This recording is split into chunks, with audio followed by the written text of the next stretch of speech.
There are family dinners that seem warm and comforting, yet become the deepest cuts of one's life. I sat there, my fork still carrying the faint taste of chocolate, when my own sister stood up and declared she was pregnant with my husband's child. The entire room froze, but I smiled. Not out of joy, but because I finally saw the true faces of those I once thought closest to me. And in that moment, I knew I would not cry. I would not beg. I would wait for the right time when the truth would come crashing down and shatter everything in ways no one could ever predict. This is a story of betrayal of patience and of the most satisfying revenge of my life. Chapter 1. The Shocking Revelation. That dinner, I still remember every detail as if it had happened just yesterday. The fork in my hand still held a few crumbs of warm chocolate cake when my sister suddenly stood up. The screech of her chair dragging across the wooden floor cut through the air, silencing the entire dining room. All eyes turned toward her. She stood there. Her cardigan slightly wrinkled her hands, trembling, but her voice was unnervingly steady. I thought she was about to announce something ordinary, like changing jobs or finally deciding to move out after all these years of living with our parents. At 26, she often talked about renting a small apartment in the city, so I assumed this would be her chance to make everyone proud. My mother set down her spoon, smiling gently in encouragement. "What is it, dear?" My father leaned forward, the chandelier's light reflecting off his reading glasses, making his eyes glimmer as though ready to receive good news. Even my mother-in-law, who usually stayed quiet during family meals, looked up and listened intently. And then my sister opened her mouth. "I'm pregnant." The room burst into congratulations. My mother squealed. My father's rare smile appeared. I was surprised too, but before I could process anything, my sister raised her hand, her eyes flashing with a light I couldn't understand. Her voice rang out again, firm and sharp. "The baby belongs to your husband." The air froze. Every word of congratulations died instantly on people's lips. I felt as though someone had struck me violently in the chest, knocking the breath out of me. I dropped my fork and it clattered against the porcelain plate, echoing like an alarm bell. My mother's eyes darted from me to my sister, then to my husband, as though searching for an answer. My father's face hardened, his jaw clenched tightly like he was suppressing a terrible rage. "My husband, David." At last he lifted his gaze from his plate, but instead of looking at me, his eyes went straight to my sister. In that silence, I saw it not denial, not shock, but a quiet admission. My chest constricted. My mother whispered, her voice breaking. "David, is it true?" He gave the slightest nod, almost imperceptible, but I saw it. His fingers tapped lightly against the wooden table. That habit was all too familiar. I had seen it countless times, whenever he was cornered during tense company meetings. But this time, I was the one cornered. What shattered me most wasn't even their betrayal, but my mother-in-law's reaction. She leaned back in her chair, her face showing neither shock nor anger, but almost relief. Finally, she said, her voice clear and calm. "I thought I would never get to hold a grandchild." Each word was like a dagger driven straight into my heart. She didn't look at me once, didn't care that the baby was the result of blatant betrayal. To her, the existence of the child was enough to erase every moral boundary. I turned to my sister. Her eyes locked on mine without a trace of guilt. Instead, I saw satisfaction, almost triumph. For years, she had always been the one people noticed more prettier, more charming. But this time, her pride had a new shade, deliberate, calculated, and cruel. How long my father's voice came out hoarse, though he struggled to remain calm. 3 months, my sister replied, her hand instinctively resting on her still flat stomach, as if claiming her new role as a mother. We didn't plan it, but we're happy. We. Those 2 words killed whatever was left inside me.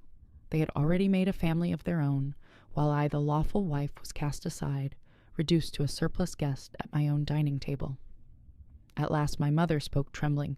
"Jessica, how could you?" but my sister cut her off, her voice confident. Mother love doesn't follow rules. It comes when it comes. Sometimes the heart chooses a different path. Love. She dared to call this betrayal love. Everyone's eyes shifted to me. They waited for my reaction, screaming, crying, smashing dishes. But strangely, I felt an eerie calm. My rage froze into a sheet of cold ice. I straightened my back and gave a flawless smile, the smile I had perfected over the years to hide every true emotion behind a polished social mask. Congratulations, I said, my voice clear, unwavering. I'm truly happy for you both. The victorious smile on my sister's lips faltered. David looked up at me too, perhaps expecting tears hysteria. But no, I didn't cry, I didn't shatter. I was composed, almost distant. When are you due? I asked as if this were nothing more than an ordinary celebration. December, she replied, her voice hesitant. A winter baby? Lovely. I answered, picking my fork back up and calmly resuming my half-eaten dessert. The table fell silent.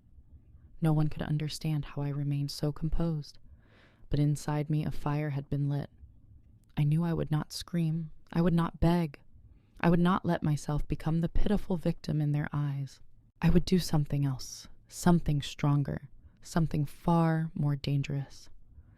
That night, I lay beside David, listening to his fake, steady breathing. I knew he wasn't asleep.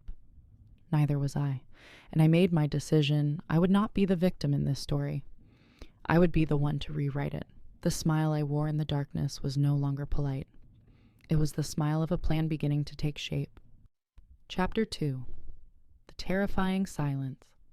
3 days after that dinner, not a single person called me. I kept checking my phone almost like a reflex, hoping for a message, a call, or at least some concern from my parents. But the screen stayed empty.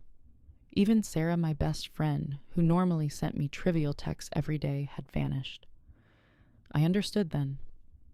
My family had chosen silence. They were too afraid to face the truth. That silence was more brutal than any words of blame. David was different. He started leaving the house an hour earlier every morning.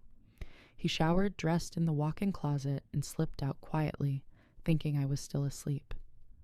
At night, he came home late, always after 9, mumbling the usual excuses, urgent meetings, work clients.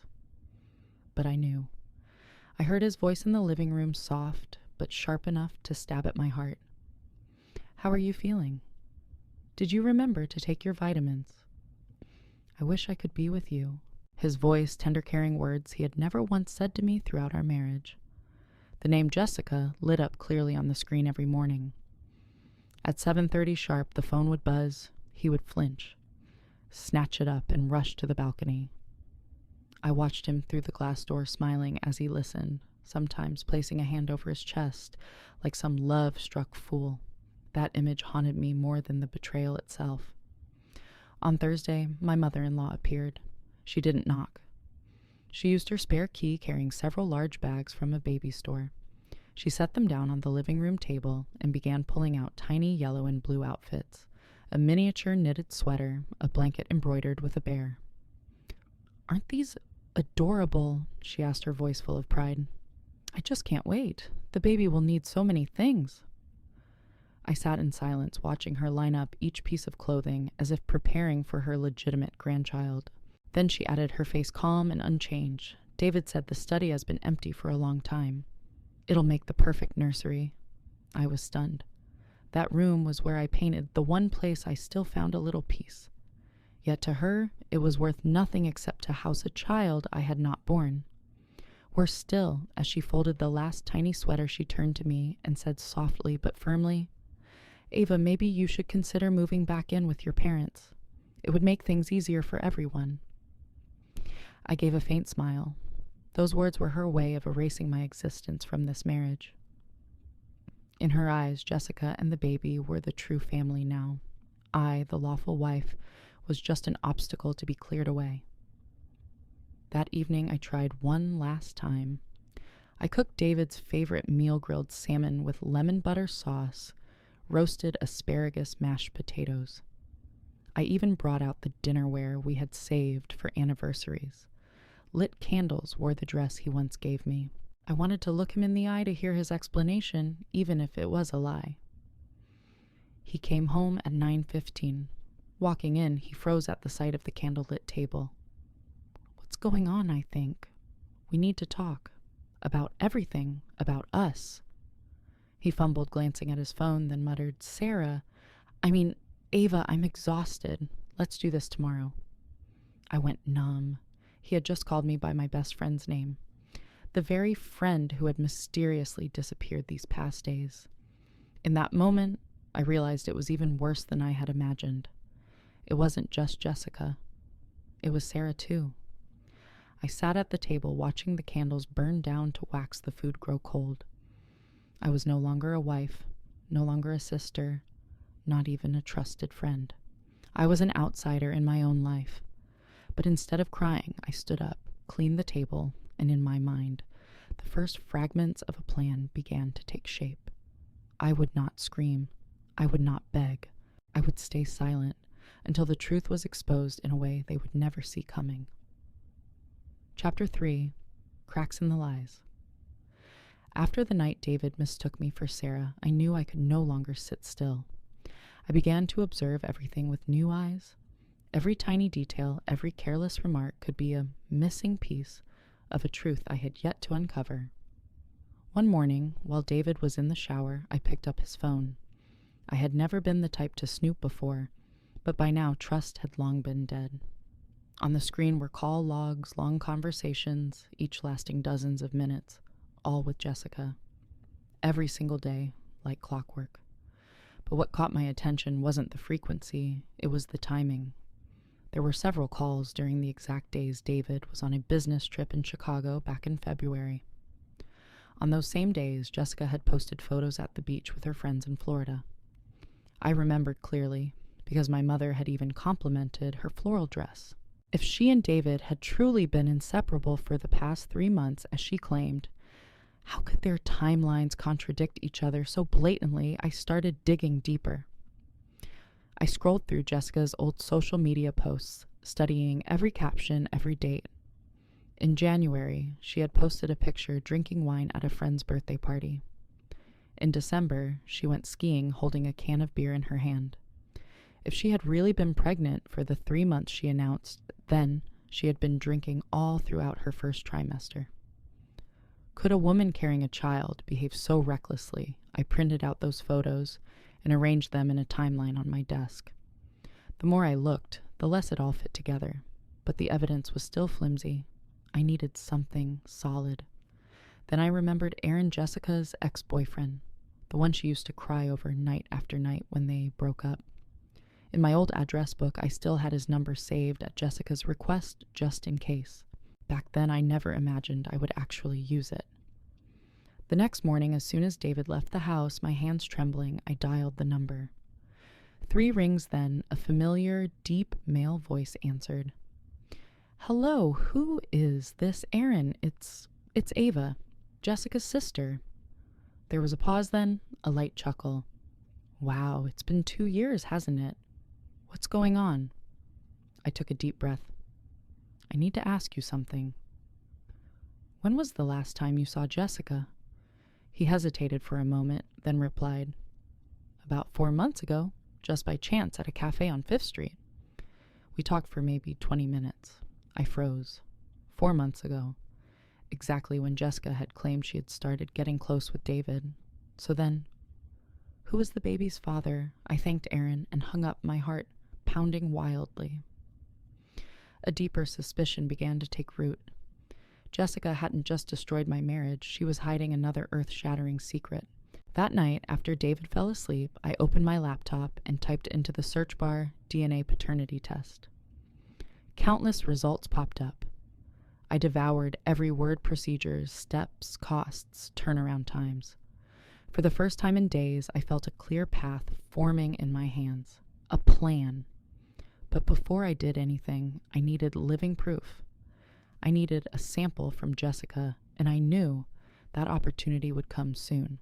I shut the laptop, turned off the light, and lay down beside David. He turned his back to me, just as he had every night lately. I didn't sleep. I simply stared into the darkness, my resolve hardening. If Jessica thought she could trample my life without leaving a trace, she was wrong. I would wait, and when the time came, the truth would be revealed in a way that would leave this entire family unable to ever lift their heads again. Chapter 4. The First Piece. After speaking with Aaron, I knew I couldn't afford to hesitate any longer. With each passing day, Jessica grew more confident in her role as the expectant mother, and David seemed increasingly bound to the illusion she had crafted. I needed proof, not blurry photos or flimsy words, but something undeniable: DNA. The opportunity came sooner than I expected. That weekend, I suggested to David that we visit Jessica. I used the excuse that I wanted to learn how to take care of my pregnant sister, and to my surprise, David looked at me with softened eyes, as if he truly believed I was beginning to accept things. He agreed immediately. Jessica opened the door with a strained smile, trying hard to appear radiant. I brought a gift basket with me. Inside were a few packets of herbal tea and a brand new porcelain mug. I thought you should have a little corner to relax, maybe enjoy tea every morning, I said, placing the mug on the table as though it were nothing. Throughout the visit, I observed her every move. She seemed tense, her eyes darting about her hands, constantly brushing her still flat stomach, as if to remind everyone that a life was supposedly growing there. I waited patiently for my chance. When I stood up to make tea in the kitchen, I deliberately brewed her a cup, hot and soothing, then served it in the mug I had just given. Jessica accepted it, hesitating for a moment, but without suspicion. I sat back down, smiling, chatting idly, while my eyes followed each sip she took. The moment Jessica set the mug down and walked to the bathroom, I moved quickly. I grabbed a tissue, wrapped it around the rim of the cup, and slipped it into my bag. My heart pounded, sweat beating on my forehead, but I knew I had secured what I needed: her DNA. That night, after David had fallen asleep, I opened the drawer and took out a small box, where I carefully placed the tissue alongside his spare toothbrush, something I had discreetly taken from the bathroom days earlier. I labeled each sample meticulously, my hands trembling from both fear and determination. 3 days later, the DNA test kit I had ordered arrived. I followed every step of the instructions, transferring Jessica's sample from the cup, David's from the toothbrush, sealing them into vials, then into an envelope. I personally took it to the post office, sending it off with a mixture of dread and exhilaration. The days of waiting for the results stretched like an eternity. I forced myself to appear normal, going to work, eating, making small talk as if nothing had changed. But at night, when David turned his back and fell asleep, I lay awake imagining the paper that would one day expose everything. Inside me churned both fear and hope. Fear that if the results proved David truly was the father, I would have no ground left to save my dignity. But deep down, I still hoped Jessica's web of lies would collapse.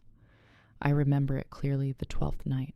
I stood by the window, the wind howling cold against the glass, and whispered to myself, "The truth is only a few days away, and when it arrives, every mask in this family will fall."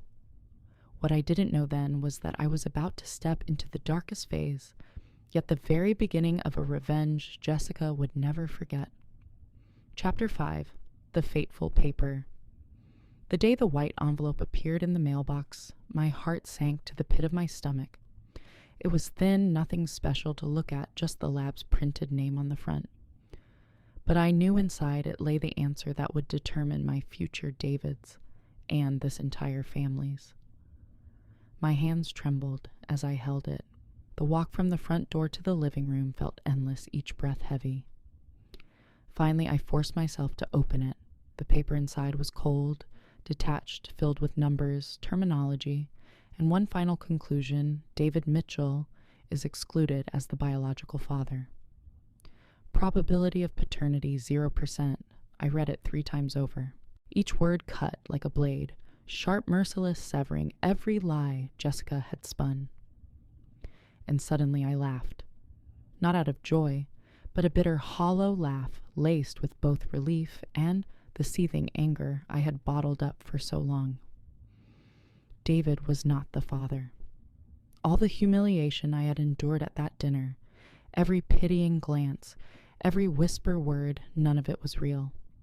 It had all been a trap. Jessica had set a trap built on nothing but emptiness. She had destroyed my marriage with a lie. I folded the paper carefully, slid it back into the envelope, and locked it away in my desk drawer. But I knew this wasn't something I could keep hidden. The truth had to be exposed, not in some private argument, but in front of everyone, just as Jessica had humiliated me. That very evening, I began to plan. I no longer wanted to fight in the shadows. I wanted light, harsh, undeniable light that would burn away their excuses. I sat at the kitchen table, a blank sheet before me, pen in hand. I wrote each invitation, "Dear family, please, join us for a dinner celebration to welcome the new member, soon to be born." It sounded exactly like a baby shower for Jessica, and that irony in every word made me feel as though I was reclaiming fragments of the dignity she had stolen.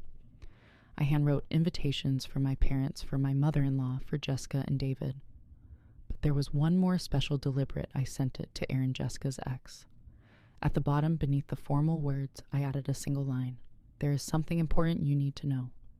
The more I prepared, the more it felt like arranging pieces on a chessboard. The dinner would be the board, and I was the only one who knew all the moves ahead of time. Jessica might think she was winning, that she had stolen my husband, my family, even my mother-in-law's support. But Jessica had forgotten one truth. The silent ones are always the most dangerous. I had been silent for too long. I had endured the cold stares, the cruel suggestions like, "Maybe you should move back in with your parents." But that night, as I sealed the last envelopes, I swore I would take everything back, not with tears, but with raw, undeniable truth.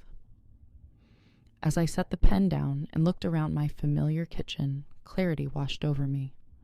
I was no longer the woman paralyzed at the dinner table, shattered by betrayal.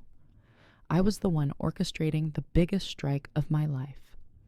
The dinner would come, and when the final glass of wine was poured, Jessica's mask would fall right in front of all those who once cheered her on. Chapter 6. The fateful dinner begins. The day of the dinner arrived faster than I expected. All week I lived in two worlds. On the outside, I played the part of the dutiful wife, the understanding sister. But inside, every detail of my plan spun relentlessly in my mind.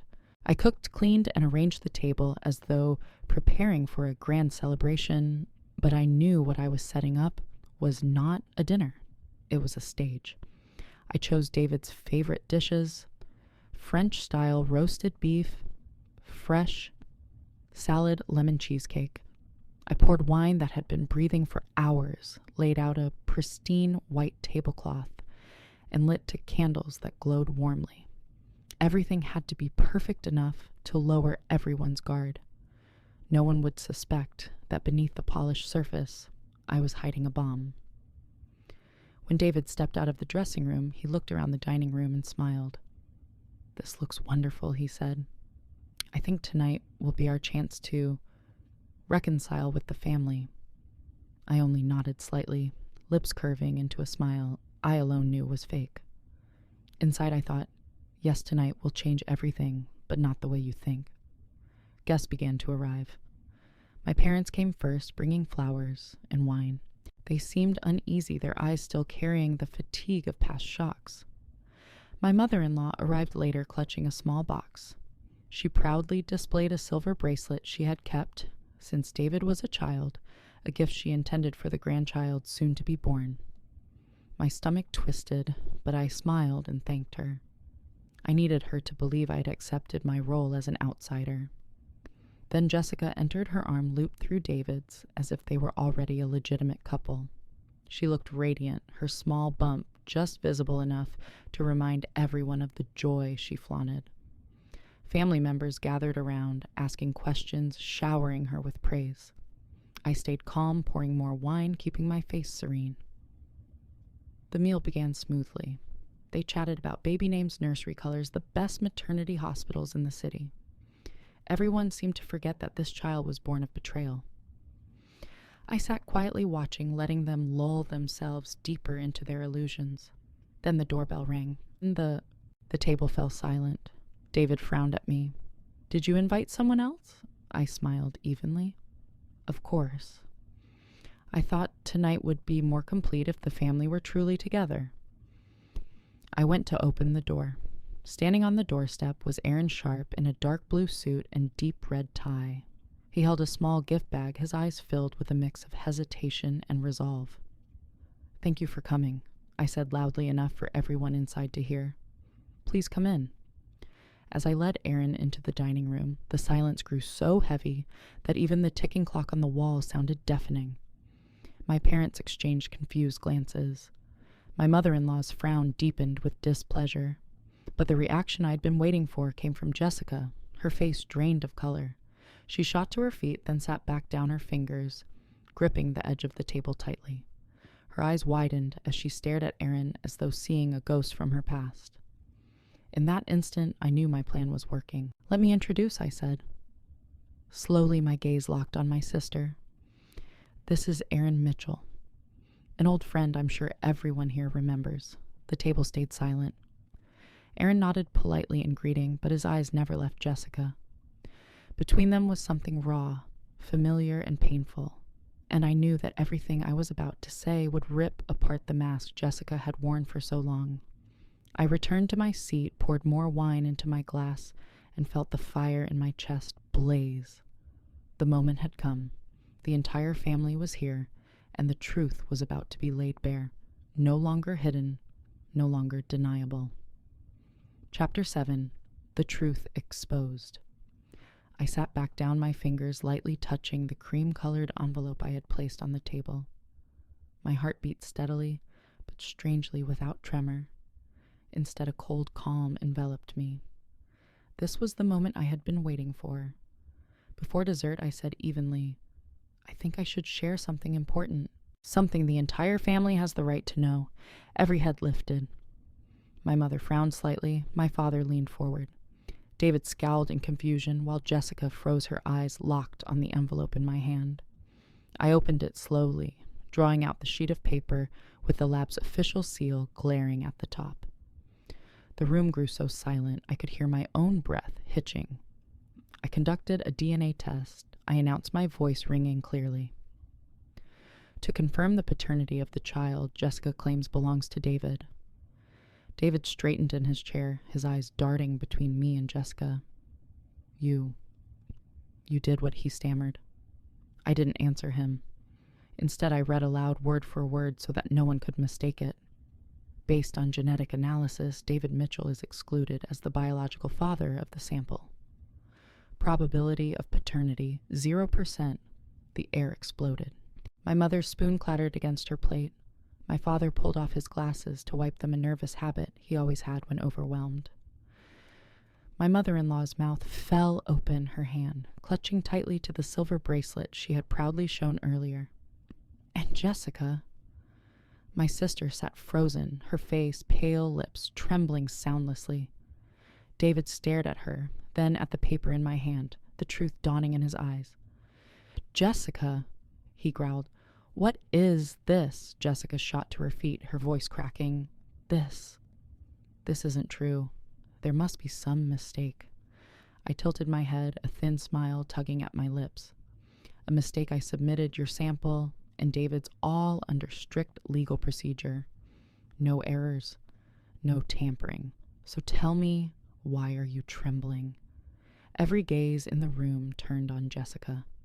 She shrank back, then suddenly whipped toward me, shouting, "You planned this? You set me up. Just to humiliate me in front of everyone. You just want revenge." I remained seated, calm as stone. "No, Jessica, I didn't invent anything. I only brought the truth into the light. The only question left is, who is the baby's real father?" The room seemed to tilt under the weight of the words. I glanced at Aaron, who had been standing quietly near the door all along. Slowly he stepped forward, his eyes fixed, unblinking, on Jessica. "Jessica," his voice caught, "is the child mine?" For the first time, Jessica's tears fell, But they weren't tears of remorse, only of panic. She stammered, You can't say that. It's not true." My father slammed his palm on the table, his voice thunderous. "Jessica, you have deceived this entire family. You betrayed your sister. You betrayed us all." Chaos erupted. My mother sobbed uncontrollably. David sat frozen, his hands clenched so tightly his knuckles turned white. I folded the paper neatly and placed it in front of Jessica. "You can deny it. You can invent excuses. But DNA doesn't lie. You destroyed this family with a falsehood, and tonight everyone sees the truth." Jessica broke down in tears while Aaron stood stiff, his face a mixture of fury and heartbreak. My mother-in-law rose, her voice sharp with venom. "I have nothing more to say. This is not the grandchild I was waiting for." She turned and walked out, leaving the heavy silence behind. And me.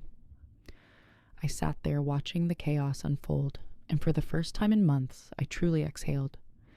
I didn't need to scream. I didn't need to cry. I only needed the truth, and the truth had spoken for me. Chapter 8 taught. The mask falls. After I read the DNA results, the room once buzzing with noise froze solid. No one breathed. No one touched their food, every gaze drilling into Jessica. My sister sat there, her hands trembling, her face as pale as paper. Then suddenly she shot to her feet, screaming, "This is a setup. You just want to smear me in front of everyone." Her voice cracked shrill, spilling through the room. But the more she shouted, the more her panic showed. Aaron, the man I had invited, stepped forward slowly. His voice dropped low, each word cutting clear. "Jessica, I'll only ask once. Is the baby mine?" Jessica turned away, refusing to meet his eyes. Tears rolled down her cheeks, but her words came forced brittle. No, it's not. I told you already." "Then how do you explain Valentine's Day?" I cut in, my voice steady. "The photo you posted with a man wearing a silver watch. Aaron's watch."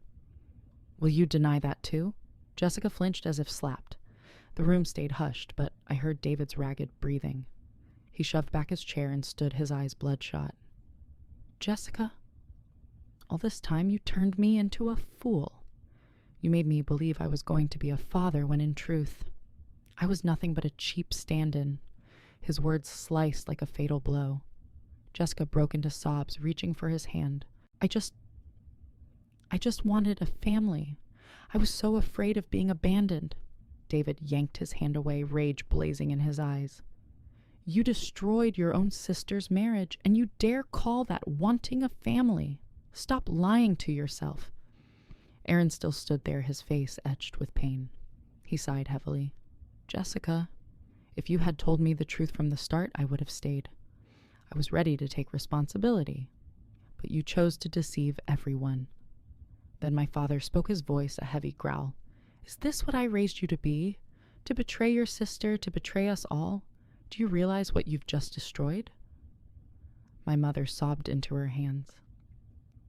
"Jessica, how could you twist love into something so cheap?" And my mother-in-law, who from the beginning had cared only about the grandchild, rose abruptly, her tone cold as steel. "I waited for this child, but not anymore. Don't expect me to accept this." She grabbed her purse and stormed out without a backward glance. In the dining room, only Jessica's sobs remained mixed with the clatter of fallen cutlery and a suffocating tension. I sat there, silently watching. No shouting, no smashing plates.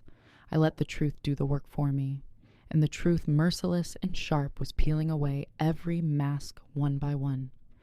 David turned to me, meeting my eyes for the first time in months. "I'm sorry for not believing you, for blindly trusting a lie."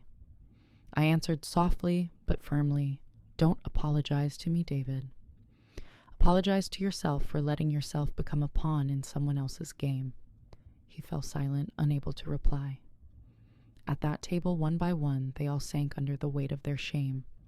Only I remained steady. As if finally, after months in the dark, I had risen and taken control of the story. That night, I didn't need to scream. I didn't need to cry. I simply sat still and let the truth destroy them. and in that moment, watching each face crumble, I knew. This was only the beginning. Chapter 9. A Farewell Without Tears. After that disastrous night, my house sank into a silence unlike any before. No longer the silence of hidden lies, but the heavy quiet that follows when every truth has been dragged into the light. David slept on the sofa the whole night. I knew he didn't close his eyes because every time I stirred awake, I heard him shifting, sighing, or unlocking his phone to check the time. Perhaps for the first time in his life, he felt what it meant to be trapped between his own choices and the consequences of them. The next morning, I went to the kitchen and made breakfast for myself. Only for myself. No more habit of pouring an extra cup of coffee for David. No more setting out 2 plates of eggs. When David walked in, hair disheveled, eyes sunken with dark circles, he looked startled to see only one portion on the table. "We need to talk," he rasped, his voice hoarse. I set down my teacup and met his eyes. "Yes, we do. But honestly, in my heart, everything has been clear for a long time." He stayed silent for a moment before sitting across from me. "I was wrong. I know that. But I don't want to lose you. You're my wife. We can fix this.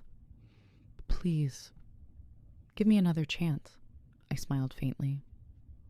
"Not mocking, not cruel, just sad. David, even if that baby had been yours, I wouldn't have wanted to stay. The problem was never just Jessica. The problem was you. You chose doubt over trust, silence over defending me. You allowed everyone to trample me, and then you turned your back as well." He lowered his head. "I know, I was weak, selfish, but I swear I can change." I shook my head. "David, I don't want you to change for me. If you truly want to change for yourself, as for me, I've already changed. I'm no longer the woman who waits at home clinging to scraps of affection." He looked at me, eyes glassy. "So, you really want a divorce?" I stood, opened the drawer, and took out the stack of papers I had prepared before that fateful dinner. Divorce papers.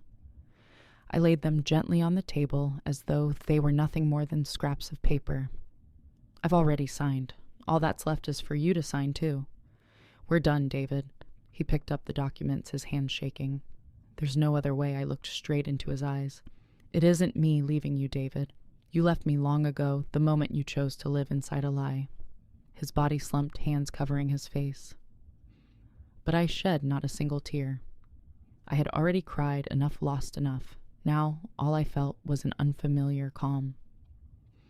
That afternoon, David packed a small suitcase and left the house. No hugs, no promises of seeing each other again. Only a frail "I'm sorry" as the door clicked shut behind him. I sat in the living room, staring at the quiet house. For the first time in months, it truly felt like mine. No betrayer's shadow, no lingering scent of foreign perfume clinging to his shirts. Just me, and silence, not the silence of pain, but of release. That night, I opened my laptop, logged into the anonymous blog I had just created, and wrote, "Day 1 after the truth. I am no longer a victim.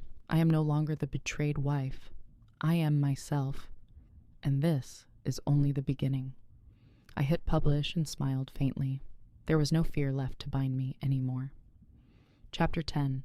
Starting again with myself. The first morning I woke up in a house without David. There were no hurried footsteps. No sound of a shower rushing. No endless buzzing of his work phone. There was only me, the drip of the coffee maker, and the early sunlight streaming through the curtains. I sat at the dining table with just a simple plate of eggs and a cup of hot tea. No extra portion for anyone else. No need to guess what my husband wanted, or what he might criticize. Everything felt strangely light. For the first time in months, I breathed naturally, unburdened by anyone else's expectations. The spare room once declared by my mother-in-law as the future nursery I had reclaimed. All the baby items she had brought, I packed neatly into a box and sent back to her. That room had always been mine, the place where I kept my easel brushes and paints. I pulled the easel to the window, letting the morning light spill across the blank canvas. My hand trembled as I held a brush again. It had been so long. All the pent-up emotions inside me came pouring out. I didn't think I just let the colors flow instinctively. Blue, purple, yellow, red, stroke after stroke, not to form anything specific, but to release my soul. When I finally stopped, sweat dampened my forehead, and I realized I was smiling a real smile, not forced, not masked. That afternoon, I opened my laptop and began to write. I created an anonymous blog, naming it Second Chances. I had no grand purpose, only a need to put my feelings into words. My first post was simple today. I had breakfast alone, and I realized that being alone does not mean being lonely. Sometimes it means freedom. I never expected that within a few days there would already be dozens of comments from strangers, women who had been betrayed, abandoned by family, or simply felt lost in their own marriages. One wrote, "You are so brave. I wish I had the courage to leave him too." I read every word and my heart warmed. I wasn't alone after all. Every evening after work, I devoted hours to writing and painting. My blog slowly gained followers. Women wrote me emails confiding, asking how to endure the pain. I had no formula, no polished advice. I simply answered with honesty, I am learning to walk again on my own feet, one day at a time. Perhaps that honesty was what gave them hope. One evening, as I was tidying the living room, my father called. His voice was low, full of regret. "My daughter, I'm sorry. I didn't see that you were slowly disappearing before my eyes." Tears stung me, but I replied calmly, "Dad, no one could save me but myself. But I'm grateful you called today. We talked for a long time for the first time, as two adults, sharing openly. And I realized my true family would never truly abandon me." My mother came the following weekend, carrying a pot of fragrant chicken soup. She sat beside me, folding linens, tears streaming down her cheeks. I was blind, choosing silence to keep the peace. "I'm sorry." I held her tightly, and for the first time, I no longer felt like a victim. I was a daughter, a woman rebuilding her life with family by her side. That night, I wrote on my blog, "I am no longer afraid of silence, because in silence, I hear my own voice clearly. And I know from here on, every day I live will be a day of freedom." As I typed the last words, I felt as though I had laid the first brick of a new home within my soul, a home no one could ever destroy, because it was built from the strength I had finally reclaimed. Chapter 11. The Truth. When the child was born. December arrived with a biting chill. While everyone else was busy preparing for the holidays, my family was shaken once again, this time by a midnight phone call. It was my mother. Her voice trembled through the line. "Jessica. Jessica's in the hospital. She's about to give birth." I stayed silent for a few seconds. Not from shock, there was little left to feel. I had always known the day this child arrived would mark a turning point, but not one meant for me. I only replied softly, "Stay with her, Mom." "I'm fine." Still, the next morning, I went to the hospital. Part curiosity, part a need to see with my own eyes the consequence of all the lies that had shattered my family. When I walked into the stark white hallway, my father sat slumped on a chair, his head buried in his hands. My mother paced back and forth, her eyes swollen red. Neither spoke to me, but the way they looked at me, it was as if they both knew I was the strongest one among them now. A baby's cry pierced the air from the delivery room, sharp, fragile, and it clenched at my chest. An innocent soul pulled into this web of power and betrayal without any fault of its own. Half an hour later, the doctor emerged smiling as he announced mother and child were healthy. Soon after, a nurse carried the baby out for the family to see. I stepped back, not wanting to be too close, yet my eyes couldn't look away. And in that moment, it was unmistakable, the nose, the eyes. They bore no resemblance to David. I heard my mother gasp. My father gripped the chair tighter. My former mother-in-law forced a smile. So handsome, just like his father. But the faint twitch at the corner of her lips betrayed her. That afternoon, Aaron arrived. He entered the hospital with eyes torn between confusion and pain. When he saw the baby, his face faltered, his expression betraying recognition. No words were needed, the resemblance was undeniable. Jessica saw him and immediately turned away, but Aaron walked closer, his voice hoarse. "You should have told me." The room went silent. My mother burst into tears. My father shook his head in disappointment, and I simply stood there watching it all as if I had already read this script long ago. David was there too. He looked at the baby, then at Jessica, and something inside him broke. "So," he whispered, "everything was just a lie." He stumbled back, as if a few steps of distance could shield him from the cruelty of the truth. I didn't intervene. I didn't need to. I had known this truth all along. But now that it lay bare before everyone, I felt a strange lightness. The weight was no longer mine to carry. Aaron picked up the baby, tears glistening in his eyes, yet his voice steady. "No matter what you've done, this child is mine. I will care for her the way you couldn't." Jessica sobbed uncontrollably, but no one in the family looked at her with pity anymore.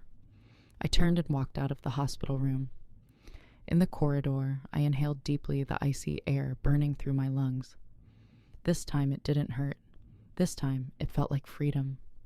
When the child was born, the truth was born with her, and from that moment on, the burden was no longer mine to bear.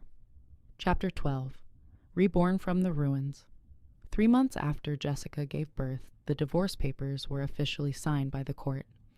As I walked out of the courtroom, an odd sensation washed over me. Not happiness, not sadness, but release. It felt as though I had finally shrugged off a heavy coat I had forced myself to wear for years. David never met my eyes when he signed the papers. He sat in silence, shoulders slumped, his hair disheveled, looking like a man who had lost all direction. I no longer felt anger toward him. He too was just a victim of weak choices of blind faith in the illusion of a perfect family. But forgiveness does not mean return. I had already let go. The first weeks after the divorce, I lived in a house unnervingly quiet. No more jingling keys at midnight. No strange perfume lingering on his shirts. No constant questions about when we'd have children. At first the silence felt empty, but slowly I learned to fill it with music while I cooked with the scent of paints, as I returned to art with the sound of my own laughter while reading a good book. One afternoon, I reopened my art room, the very one my former mother-in-law had once decreed would become a nursery. I set the easel by the window, letting sunlight flood the canvas. Each brush stroke, each burst of color, felt like I was painting myself anew. No longer suffocated by expectations, I was free to breathe, to live to simply be me. My family changed too. My father called more often sometimes, just to ask, "Have you eaten dinner?" My mother visited on weekends, carrying pots of steaming soup and her gentle smile. I realized then, true love doesn't come from empty promises or control, it comes from simple, genuine care. As for Jessica, she still lived in her old apartment, struggling as a single mother. Aaron visited their child often, but he never went back to her. I felt neither glee nor pity. I looked at her the way one looks at a shattered mirror, thought broken by her own hand, now forced to live with the fragments. The day I sold my wedding ring, I used the money to buy a plane ticket to Italy, the place I'd once dreamed of returning to, after a honeymoon that never was. Standing on the balcony of a small hotel in Florence, gazing down at the bustling piazza, I felt truly free for the first time in years. No one beside me to decipher, no pressure to be the perfect wife. Just me, whole proud enough. That night I wrote in my journal, "Betrayal is not the end."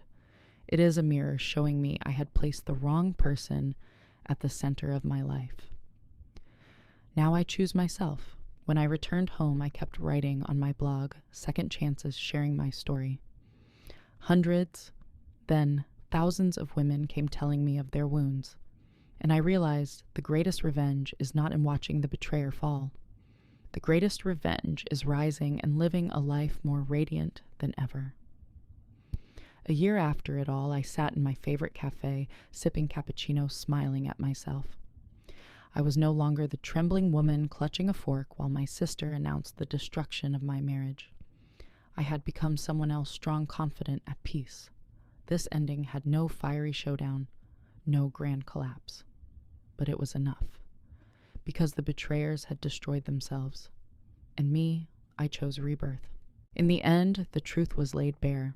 The family shattered, the betrayers condemned themselves to loneliness, while I walked out of the ruins with a proud and liberated heart. They thought they had destroyed me, but it was their betrayal that became the fire that rebirthed me. From a betrayed wife, I transformed into a woman complete on her own, needing no one's approval to exist. And if anyone were to ask me what the sweetest revenge truly is, I would smile and say it is living a life happier than ever before.